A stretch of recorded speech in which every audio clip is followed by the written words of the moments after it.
নমস্কার বন্ধুরা, আমি প্রীতি। আমি আমার লোভনীয় রান্নাবান্না চ্যানেলে আপনাদের সকলকে স্বাগত জানাচ্ছি। আমি আজকে চলে এসেছি আর একটা রান্না নিয়ে। আজকের রেসিপি পেঁয়াজি। তো দেখে নিন পেঁয়াজি রান্না করতে কি কি উপকরণগুলো লাগছে। চলুন রান্নাটা শুরু করি।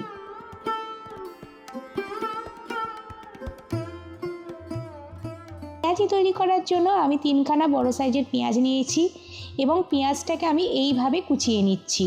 পেঁয়াজগুলো কোচানো হয়ে গেছে। সামান্য একটু আদা এইভাবে কুচিয়ে নিচ্ছি। 3টে কাঁচা লঙ্কা এইভাবে কুচিয়ে নিচ্ছি।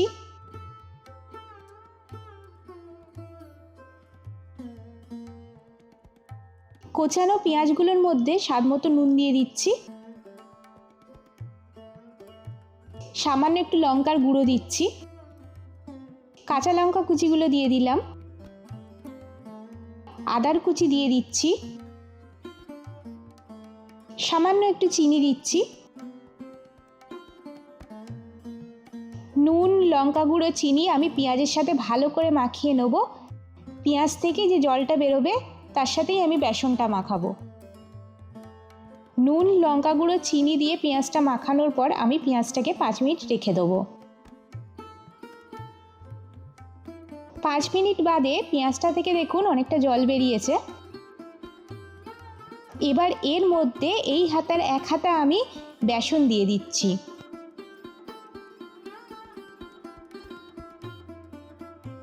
এবার আমি পেঁয়াজগুলোর সাথে বেসনটা ভালো করে মাখিয়ে নেব। পেঁয়াজের রসে অনেকটা বেসন মাখা হয়ে গেছে। আমি এর মধ্যে সামান্য একটু জল দেব। এর মধ্যে আমি দিয়ে দেবো 1 চামচ চাল গুঁড়ি। চাল গুঁড়ি দিলে পেঁয়াজিটা আরও মচমচে হবে। এর মধ্যে সামান্য আরেকটু জল দিচ্ছি। জলটা দিয়ে ভালো করে আমি বেসনটাকে মেখে নিচ্ছি। বেসনটা আমার মাখা হয়ে গেছে। এবার আমি গ্যাসটা জ্বালিয়ে নিচ্ছি। এবার এর ওপরে একটা ফ্রাইং প্যান চাপিয়ে দেবো। এবার পেঁয়াজিগুলো ভাজার জন্য ফ্রাইং প্যানে অনেকখানি সাদা তেল দিয়ে দিচ্ছি।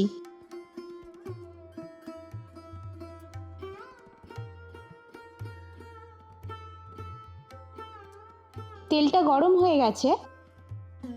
এবার আমি বেসন মাখাটা এইভাবে নিয়ে আমি একটা করে তেলে ছেড়ে দেবো।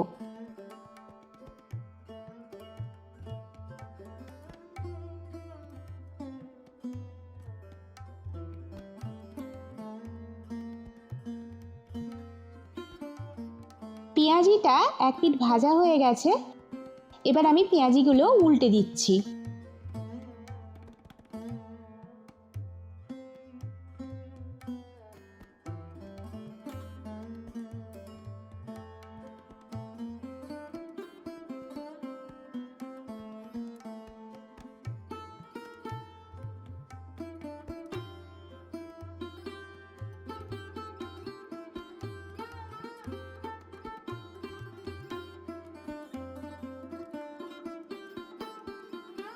পেঁয়াজিগুলোর আর 1 পিঠও ভাজা হয়ে গেছে।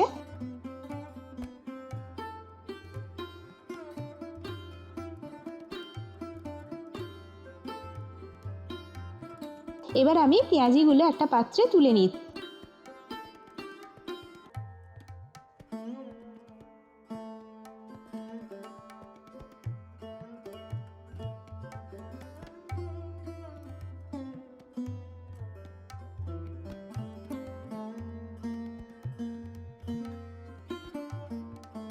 এইভাবে আমি বাকি পেঁয়াজিগুলো ভেজে নিচ্ছি।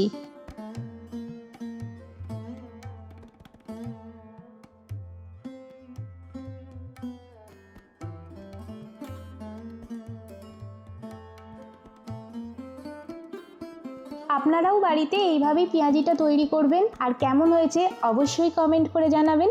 রান্নাটা ভালো লাগলে একটা লাইক করে দেবেন। আপনাদের একটা লাইক আমাকে নতুন রান্নার ভিডিও বানাতে অনেক উৎসাহ দেয়। আর রান্নাটা প্রচুর বন্ধুবান্ধবের সাথে শেয়ার করবেন। আমার চ্যানেলের নতুন বন্ধু হয়ে থাকলে চ্যানেলটাকে সাবস্ক্রাইব করে দেবেন। খুব শীঘ্রই ফিরে আসবো নতুন একটা রান্নার ভিডিও নিয়ে। নমস্কার।